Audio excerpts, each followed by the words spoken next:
Hi friends, welcome back to study classes. तो my dear friends, एक बार फिर से आपको मिला रहे हैं यूजीसी नेट टॉपर से। और आज हमारे साथ एक टॉपर जो जुड़े हुए हैं, हिमांशु जी हमारे साथ जुड़े हुए हैं, जिन्होंने हाल ही के यूजीसी नेट कॉमर्स एग्जामिनेशन में अपने जेआरएफ के गोल को कंप्लीट कर लिया। तो सबसे पहले तो हिमांशु जी को कॉन्ग्रेचुलेट करते हैं। बहुत बहुत बधाई हिमांशु जी, इनका स्कोर बहुत ही अमेजिंग है।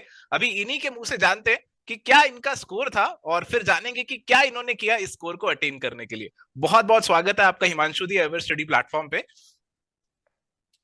Yes sir. तो हिमांशु जी, क्या स्कोर है आपका, एक बार बता दो। आपके मुंह से ही सुनना चाहेंगे आपका स्कोर। सर मेरे 116 क्वेश्चंस करेक्ट थे। ओके। मतलब ठीक है। Around 234 marks and okay. 99.98 percentile overall 99.98 percentile इनका ओवरऑल स्कोर था। परसेंटाइल तो आपने एक्सपेक्ट किया था एंड कि ऑल ये India score. Rank fifth. All India rank fifth, amazing amazing. Fifth तो आपने बिल्कुल। एक्सपेक्ट किया था हिमांशु जी कि आप इस स्कोर तक पहुंच सकते हैं, ऑल इंडिया रैंक 5 आपका आ जाएगा? ऐसी कुछ प्रिपरेशन आपने करी थी, ये सोचकर करी थी कि आप नॉर्मली प्रिपरेशन कर रहे थे? सर ये सोच के तो नहीं की थी, लेकिन प्रिपरेशन अपने अपना बेस्ट दिया था सर। ओके। तो अपना बेस्ट आप हाँ दे जी। रहे थे, आपके माइंड में ये नहीं था कि मेरा रैंक 1 आएगा, 5 आएगा, 99.98 परसेंटाइल आएंगे, ऐसी कोई सोच नहीं थी। बट आप अपना 100% दे रहे थे। हाँ अपना बेस्ट दे रहा था सर मैं। ओके। तो 116 क्वेश्चंस करेक्ट करना कोई बहुत ही मुश्किल बात है, ऐसा नहीं है कोई आसानी से कोई भी एरर गेरा कर जाएगा। तो 116 में से sir paper 1। 43 questions in paper one and okay 73 in paper two. Okay okay. तो मैं आपसे वही जानना चाह रहा था, क्योंकि कई स्टूडेंट्स की क्वेरी रहती है कि इन्होंने पेपर 1 और पेपर 2 में कितना स्कोर किया। तो पेपर 1 में स्कोर तो यस बहुत ही ज्यादा अमेजिंग है। पेपर 1 में भी एक अच्छा स्कोर यस सर। इन्होंने अकम्प्लिश कर लिया है। तो अभी हिमांशु जी से जानते हैं कि सीरियस प्रिपरेशन इन्होंने कब से स्टार्ट किया, कब से आपने सीरियसली अपना जेआरएफ के गोल की प्रिपरेशन की तरफ आप बढ़ गए? Sir from last 2 years। From last 2 years आप इसके लिए When प्रिपरेशन कर रहे yes sir. हैं?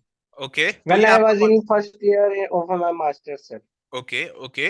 तो फर्स्ट ईयर Yes. जब आप मास्टर्स कर रहे थे, तो भी आप साथ साथ प्रिपरेशन को टाइम निकाल रहे थे? हाँ साथ साथ मैं प्रिपरेशन कर रहा था सर। कौन सा अटेम्प्ट था ये आपका? थर्ड अटेम्प्ट था सर। थर्ड अटेम्प्ट था आपका। और क्या लगता है आपको कि पहले दो अटेम्प्ट में आपने क्या गड़बड़ कर दी, या क्या चीजें अगर आप पहले ही कर लेते तो शायद पहले या दूसरे में ही आपका जेआरएफ निकल जाता है, ऐसा कुछ आपको लग रहा है अभी? हाँ जी सर। सर फर्स्ट अटेम्प्ट जब मैंने एग्जाम का दिया था तो थोड़ा सा 2021 में तब भी मेरी आपसे बात हुई थी एग्जाम के बाद, अगर ओके। आप याद कर पा रहे हो तो फर्स्ट टाइम सर मेरे एग्जाम को उस साल थोड़ा सा पैटर्न चेंज हुआ था। जी। क्वेश्चंस की डिफिकल्टी इंक्रीज हो गई थी। हम्म। तो सर मैंने तो सोचा था कि मैं फर्स्ट टाइम में ही अपना जेआरएफ करूंगा, ओके। लेकिन ठीक है। उस फर्स्ट टाइम सर मेरा नेट भी नहीं हुआ था। रह ओके गया था वो कुछ कुछ परसेंटाइल से रह गया था सर, 93.955 थे जब। Okay okay okay. तो फर्स्ट सेकंड अटेम्प्ट में टाइम सर मुझे थोड़े से हेल्थ इश्यूज हो गए थे सर। ओके ठीक है। तो अब फाइनली जो आपने प्रिपरेशन करी इस अटेम्प्ट में, आपने क्लियर कर लिया। तो किन किन चीजों पे आपने फोकस किया? जैसे एक होता है आप पढ़ाई कर रहे थे, कंटेंट कर रहे थे, वीडियोस देख रहे थे, एक होता है आप प्रीवियस ईयर क्वेश्चंस कर रहे थे, एक होता है आप मॉक टेस्ट कर रहे थे। तो किस किस चीज को आपने कितना वेटेज दिया? सबसे ज्यादा वेटेज किस चीज को दिया इस बार आपने? सर सबसे ज्यादा वेटेज मैंने पीवाई क्यू। पीवाई क्यू को दिया इस बार आपने? और कौन से सालों से yes sir. Previous year questions लगाए आपने? Sir from 2004। 2004 से प्रीवियस ईयर क्वेश्चंस लगाए, तो पिछले 20 साल लगभग यस इन्होंने सर। कवर कर दिए प्रीवियस ईयर क्वेश्चन से, और ये बहुत ही ज्यादा प्रैक्टिस इन्होंने कर ली थी। सर और अराउंड 2-3 टाइम्स। Okay okay. तो प्रीवियस ईयर क्वेश्चंस का आपको क्या लगता है, क्या रोल है इस एग्जामिनेशन में? उनको सॉल्व करना एक एस्पिरेंट के लिए क्यों जरूरी है? सर उनसे एक तो सबसे ज्यादा इम्पोर्टेंट सर ये है, उनसे आइडिया लग जाता है कि किस टाइप के क्वेश्चन आते हैं। ठीक है। और मोस्टली क्वेश्चन मतलब टॉपिक्स, इंपॉर्टेंट टॉपिक्स का उससे सबसे ज्यादा आइडिया लग जाता है। ठीक है। और माइंड प्रिपेयर हो जाता है सर कि 10 यूनिट्स है सर, सब कुछ पढ़ना तो एक एस्पिरेंट के लिए बहुत ज्यादा डिफिकल्ट हो जाता है सर। बिल्कुल। तो एक इन्होंने अच्छी बात यहाँ कबूल ली है कि सब कुछ पढ़ना बहुत मुश्किल हम्म। होता है।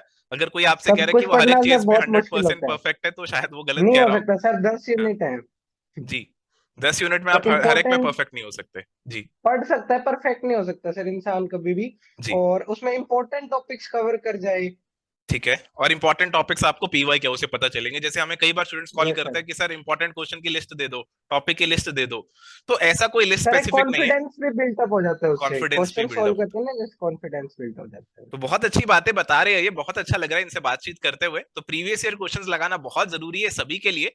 और इसके अलावा आपने मॉक टेस्ट वगैरह भी लगाए कुछ, अपने आप को टेस्ट करने सर के लिए मॉक कुछ नए क्वेश्चंस भी लगाए? हाँ सर मैंने मॉक टेस्ट किए थे जब मैंने फर्स्ट अटेम्प्ट दिया था। जब ओके मैंने बहुत सारे मॉक टेस्ट सॉल्व किए थे, लास्ट 15 डेज मैंने सिर्फ मॉक दिए थे सर। ओके ठीक है। तो हाँ। अभी इस आपको मॉक अटेम्प्ट में टेस्ट। मैंने सर मॉक टेस्ट पे ध्यान नहीं दिया। हम्म। ना ही मैंने कोई ज्यादा बुक्स से स्टडी की सर। मैं वीडियो से पढ़ता था। ठीक है। आपकी 6 बजे जो डेली वीडियो आती है वो भी हम्म। मैं डेली लगाता था। ओके 100 क्वेश्चन सीरीज भी, जो भी ओके आपकी सीरीज चलती थी मैं ओके सब ओके देखता ओके था सर। ठीक है। हाँ रेगुलरिटी जी। और कंसिस्टेंसी का लग रहा है मेरे को एक बहुत इंपॉर्टेंट रोल रहा इनकी जर्नी में। Yes sir. तो आप रेगुलरली कितने घंटे निकाल लेते थे? ऐसा कुछ फिक्स किया था आपने कि मैं इतने घंटे डेली पढ़ाई करूंगा? सर ऐसा कुछ फिक्स नहीं था, लेकिन 7 से 8 घंटे मैं दे देता था। 7 से 8 घंटे कभी कभार आप हो डेली जाता थे? था। हम्म। कभी कभार हो जाता था कि 3 से 4 हो। लेकिन सर मैं अपने एक टारगेट्स बनाता था डेली मॉर्निंग में। ठीक है। तो आप डेली जैसे कॉलेज मैं भी जाते थे? पीजीआई की। नहीं सर, मैंने मास्टर्स कंप्लीट कर ली थी लास्ट ईयर ही। ओके ठीक है। तो अभी हाँ, सिर्फ अब आप मैं प्रिपरेशन ही कर रहे थे? हाँ, प्रिपरेशन कर रहा था सर। मैं साथ में डिस्टेंस से एमबीए कर रहा हूँ। एमबीए कर रहे हैं ठीक है। तो जैसे काफी सारे स्टूडेंट्स ये पूछते हैं कि जैसे वो वर्किंग है या फिर पढ़ाई साथ में कर रहे हैं, तो आपने भी पहले 2 अटेम्प्ट में आपका मास्टर्स भी साथ साथ चल ही रहा था। हाँ, साथ। तो उनको कैसे yes sir, manage yes sir. करते थे आप उस टाइम प्रिपरेशन करना? सर मैंने मतलब एमकॉम के सब्जेक्ट्स और अगर कोई कॉमर्स का नेट दे रहा है तो वो सेम थिंग है। जी। तो आपके सब्जेक्ट्स जो कॉमन ऑलमोस्ट सेम सब्जेक्ट्स है आप होते हैं उनको सर। पकड़ लेते थे? Yes sir. ऑलमोस्ट कॉमन निकल आते थे और उससे आपकी दोनों की प्रिपरेशन हो जाती थी। Yes sir, yes sir.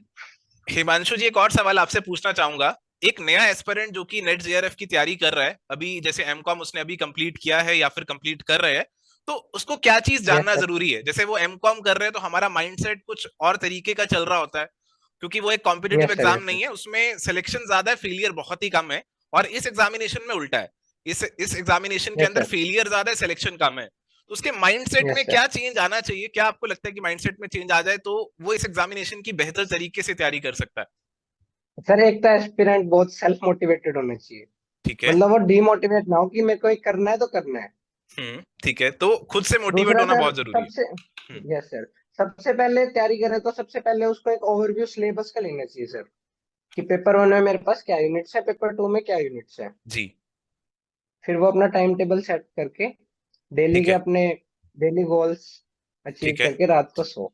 ठीक है। तो सबसे अच्छी चीज जो इन्होंने बताई कि सेल्फ मोटिवेटेड होना बहुत जरूरी है। तो ऐसा नहीं है कि आपका दोस्त ये तैयारी कर रहा है या आपको किसी ने कह दिया ये पेपर दे दो तो आप जाकर दे आओ। तो अंदर से सेल्फ मोटिवेशन होना जरूरी है कि मेरे को ये एग्जामिनेशन को क्रैक करना है, और तभी आप इस एग्जामिनेशन को क्रैक कर पाएंगे। तो हिमांशु जी यस बहुत सर। अच्छी अच्छी बातें हमें बता रहे हैं। आई एम होपफुल कि ये सभी बातें हमारे जो फ्यूचर एस्पिरेंट्स हैं उनके लिए बहुत ही यूजफुल रहने वाली है। तो अब हिमांशु जी से जानते हैं कि अब उन्होंने अपना ये वाला गोल तो अकम्प्लिश कर लिया है, अब आगे क्या गोल यस वो सर। अकम्प्लिश करना चाहते हैं, क्या गोल उन्होंने सेट किया हुआ है? सर मैं दिल्ली यूनिवर्सिटी से एआरएसडी कॉलेज से ग्रेजुएशन की थी मैंने। ओके जब मैं वहां पे पढ़ता था सर, तब भी मेरे माइंड में क्लिक कर गया था कि एक दिन यहाँ पे खड़े होके मेरे को पढ़ना है। ओके तो सर मेरे को असिस्टेंट प्रोफेसर ही बनना है लाइफ में बस। ठीक है। अभी इसका फर्स्ट गोल था जो मैंने कंप्लीट किया है हम्म। अपनी जर्नी का। ओके ठीक है। हाँ जी सर, हाँ जी। तो फ्यूचर में आप असिस्टेंट प्रोफेसर बनना चाहते हैं और हमारी बेस्ट विशेस आपके साथ हैं। जैसे आपने इस गोल को अकम्प्लिश किया, आप यस ऐसे ही फ्यूचर के सभी गोल्स को भी अकम्प्लिश कर ले। ठीक है। तो चलिए हिमांशु जी से अब ये पूछते जाते जाते, उन्होंने बहुत सारी बातें हमें ऑलरेडी बता दी है कि क्या एस्पिरेंट्स को ध्यान में रखना चाहिए। सेल्फ मोटिवेटेड होना चाहिए, कंसिस्टेंसी जरूरी है, सिलेबस जरूरी है, डेली टारगेट जरूरी है। कुछ आखिरी चीज वो कहना चाहेंगे फ्यूचर एस्पिरेंट से, उनके words of wisdom future aspirants के लिए? Sir just don't lose hope and keep growing. पढ़ते चलो सर। मतलब रिजल्ट की टेंशन ना लेगी कि मेरा कोई रैंक आएगा, मेरा जेआरएफ होगा, मेरा नेट होगा। सर ये एनजाइटी क्रिएट कर देती है एक एस्पिरेंट के दिमाग में कि नेट नहीं हुआ तो क्या हुआ। बस अपना बेस्ट दो, हो जाएगा। इतना मुश्किल नहीं है sir. Okay, give your best and leave the rest, ये मंत्रा हिमांशु जी ने हमें यस दिया सर। है और बहुत अच्छा लगा इनसे यस बातचीत सर। करते हुए। आई एम होपफुल हमारे सभी फ्यूचर एस्पिरेंट्स को इनसे कुछ जानने को सीखने को मिला है। तो आज के लिए प्यारे दोस्तों इतना ही। मिलेंगे नेक्स्ट सेशन में एक और नए टॉपर के साथ। Till then goodbye, take care, all the best and keep watching ever study classes.